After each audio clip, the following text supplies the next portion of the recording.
Well, welcome back. I'm flying solo for a couple days.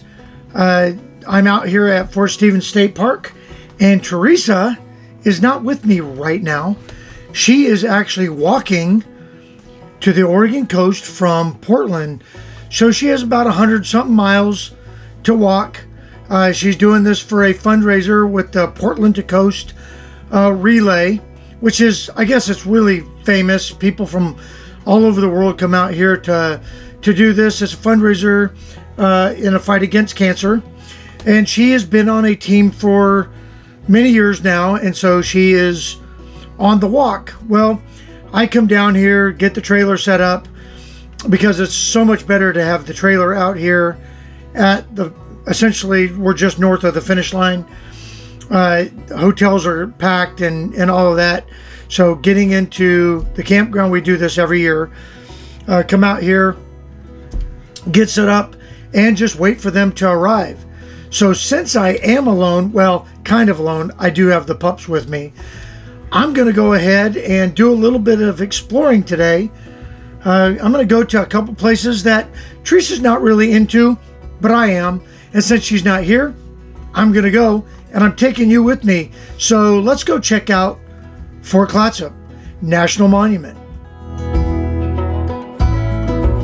So today I am out here at Fort Clatsop National Monument, and it's just outside of Warrenton, between Astoria and Warrenton, and this is where Lewis and Clark and the Corps of Discovery spent 106 days at the end of the Lewis and Clark Trail. This is where they settled. So the unique thing is, and the Park Service has done a wonderful job. Right behind me here is the museum and Interpretive Center. I'm on the trail that's going to the actual fort. Now, the unique thing about the fort is it was discovered that this was the actual fort of Lewis and Clark. It burned down and they rebuilt it. And when they rebuilt it, they moved it about 100 yards. So, but this is where Lewis and Clark and the Corps of Discovery spent 106 days. And it was pretty wet out here on the Oregon coast.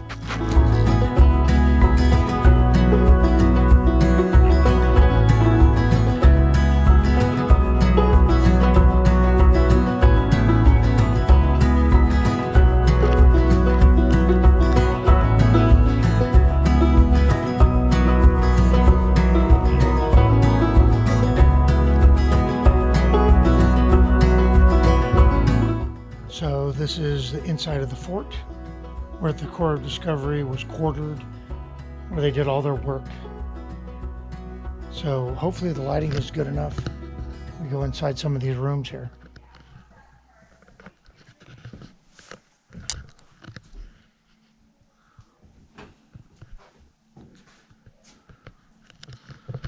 This was the Enlisted bunkhouse.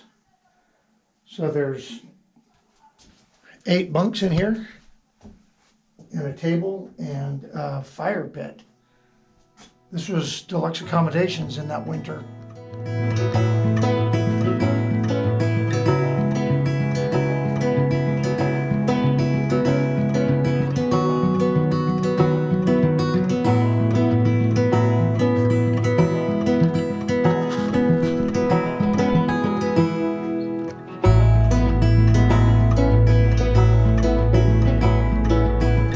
So this notice on the door was posted by Lewis and Clark on the day that they left Fort Clatsop, so that whoever came upon this fort would know a list of who was here and basically what they did here.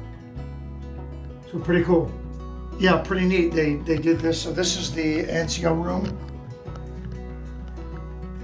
This is where the non-commissioned officer, Sergeant Ordway, Sergeant Pryor and Sergeant Gass lived in here.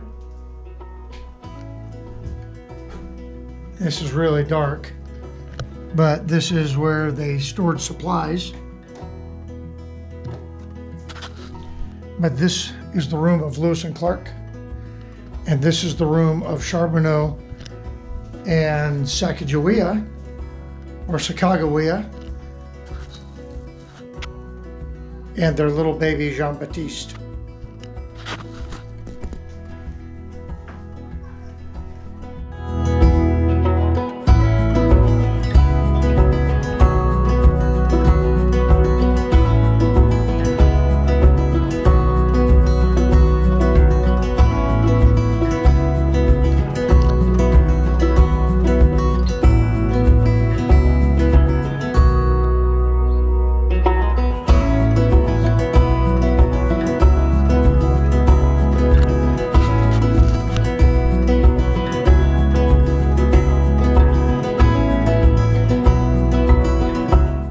So for the 106 days that the Corps of Discovery was here, it rained like 100 days out of the 106.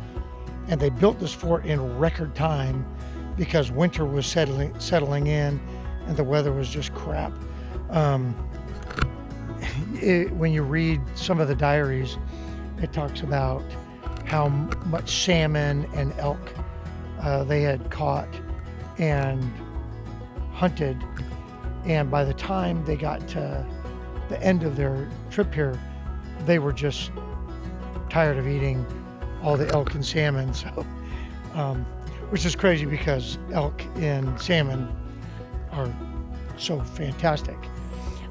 There's a trail that goes from this fort, and it goes all the way just outside of Seaside, actually north of Seaside, and that is where Sergeant Ordway took a detail, and they went out there and discovered that they could boil out the seawater and turn it into salt. And so there was a salt works that the Corps of Discovery made out there. So they had plenty of salt, and which was really important so that they could cure the meats, and because they didn't have refrigeration, they salted the meats and hung it, and that was a good way of preserving their stores here. But the grounds here, I mean, you're set up here in this old growth forest. I could just imagine when they stumbled on this, you know, obviously there was no highways and all that stuff. So they were literally coming through the woods looking for the ocean, and they found it. And the Pacific Ocean is just over my shoulder over here, probably about 4 miles from this spot. But this became a really good spot to set up the fort. Something that's really important about the Corps of Discovery is that this was a peace mission. And so everything they did from St. Louis all the way out here was to establish friendships with the Native Americans as they came out here. When they got out here, the Indians were so friendly that they took them in and showed them how to, live out here in the Pacific Northwest.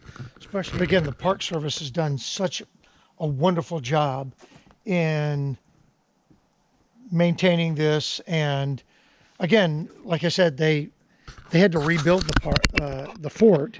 The original fort burned down, and so luckily there was enough in the diaries and documentation that Lewis and Clark had left that they could rebuild. And again, they built it about 100 yards away from the original site. So it's really cool that we have that much. I would highly encourage, if you have never read the book by Stephen Ambrose called Undaunted Courage, you'll learn a lot about Lewis and Clark and the Corps of Discovery, why they came out here, to seek the passage to the Pacific, and they found it. And as a result, the United States expanded, and the rest is, as they say, history.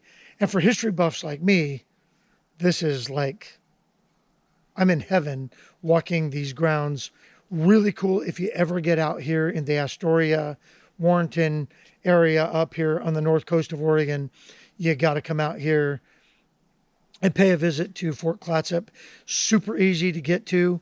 If you have a access pass or any of the passes that get you into national monuments and national parks. Today I used my access pass to get in, so it didn't cost me anything. And they've got some great rangers that work here, and they're in the dress of the day, and they go through, they do a rifle demonstration, they do cooking demonstrations, they do canoe carving demonstrations. They do such a wonderful job out here.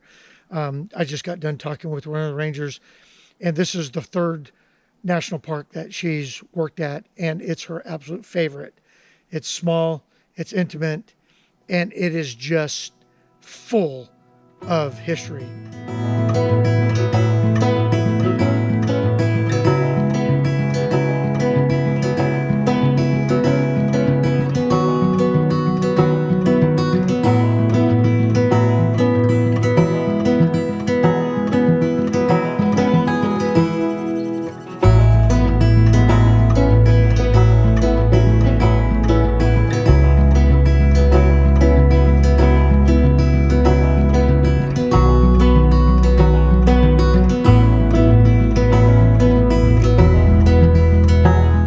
So this area right here is where the canoes, this was their canoe landing. So they would store their canoes and they would use this area to enter the inlet right here that would go into the mouth of the Columbia River, which is just off to your left there.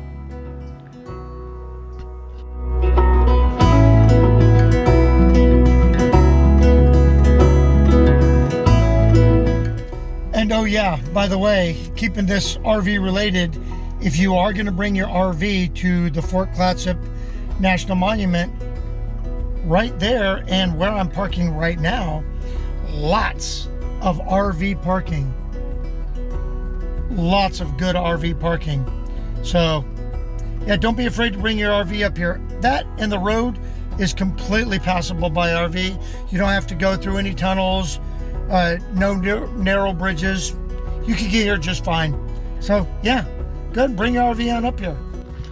So from one fort to another, we were just at Fort Clatsop, into the Lewis and Clark Trail, and now we're over at Fort Stevens, and this is actually, we're camping at Fort Stevens State Park, just south of where I'm standing right now.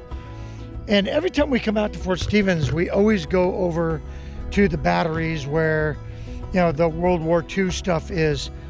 But behind me are these guns and this entrance, and this is where the old Civil War Fort Stevens was.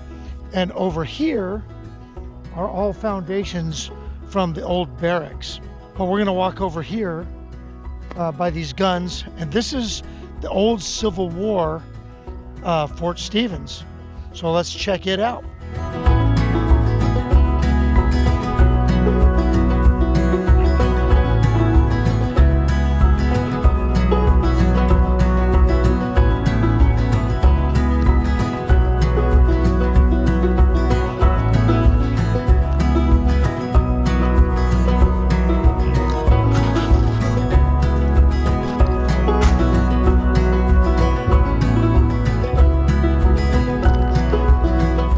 So these are the earthworks.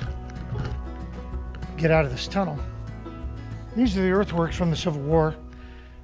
These were put in place, and it was called Battery Freeman, who was named after a general from the War of 1812. And those are the old Civil War guns. After World War I, those guns were actually removed and they were replaced. Now, the interesting part about Fort Stevens is that regardless of the era, the mission was the same for these batteries, whether it was the World War II batteries, which is just south of us, right down the berm here, which was here to protect the mouth of the Columbia River from the Japanese. Interestingly, the only place on the continental United States that was attacked by Japan, there was a submarine attack, and they also launched incendiary balloons, and the idea was that they were going to catch the Northwest on fire. We would get so busy fighting forest fires that we would forget about fighting a war. And so anyway, that was that. These guns did the same exact thing. They were here to protect the mouth of the Columbia River against any foreign ships that were going to come up and try to enter the Northwest.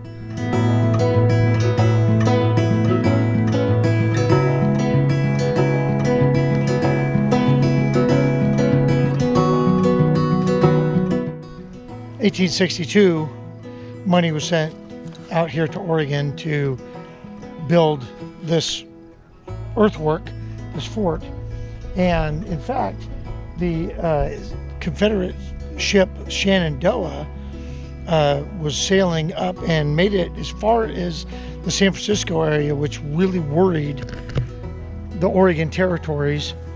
And so that got the commission for this fort to get done and protect the Columbia, or at least the mouth. And that's the mouth of the Columbia River right over here over my shoulder. Lots of fishing boats out there today. So Teresa's not with me, which lets me go and see all this military stuff. She's not really into it that much. She plays along, but I figured since she won't be out here till tomorrow, it'd be a good day to come out and explore some of the things that, you know, we never come out here to the Civil War side. And we always look over here at the World War II stuff. We'll go over there and take a quick peek, but came out here one time and they were actually doing a reenactment out here, and they had set up bleachers all along this berm, and they were doing a reenactment out here in this field. It was pretty cool.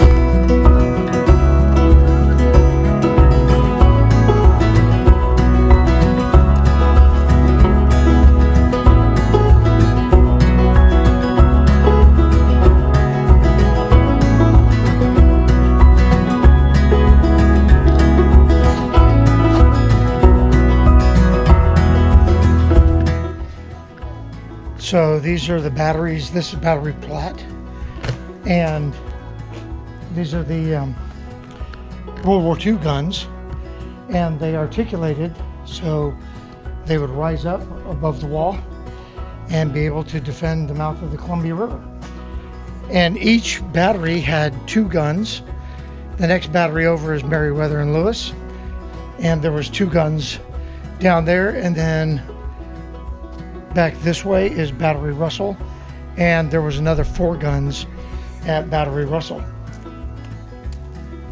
This is where the rounds came out, put them on a cart, take them over to the gun.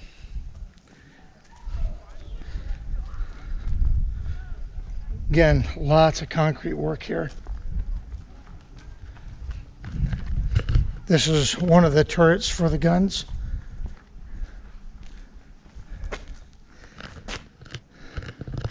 They've obviously removed all the other guns, but they left that one up.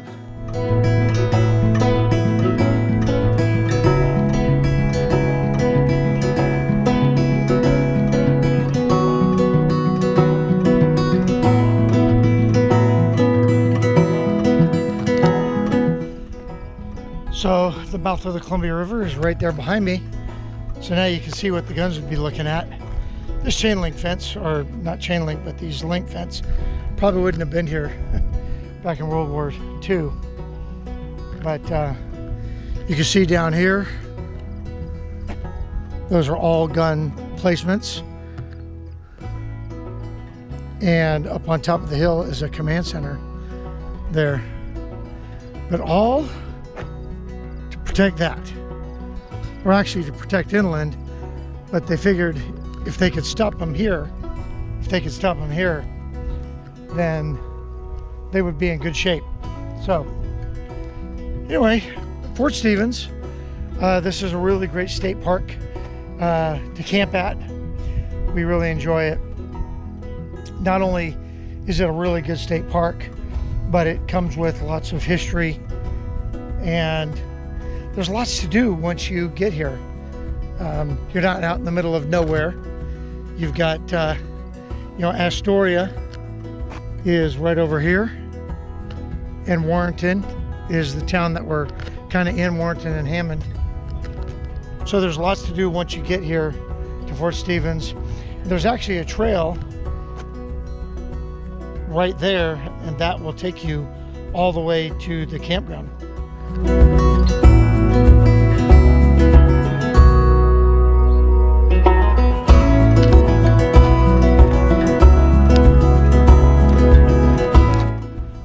That building right there is a nice little museum that they have here at Fort Stevens, and it kind of walks you through the history of Fort Stevens all the way back to Civil War to kind of current times.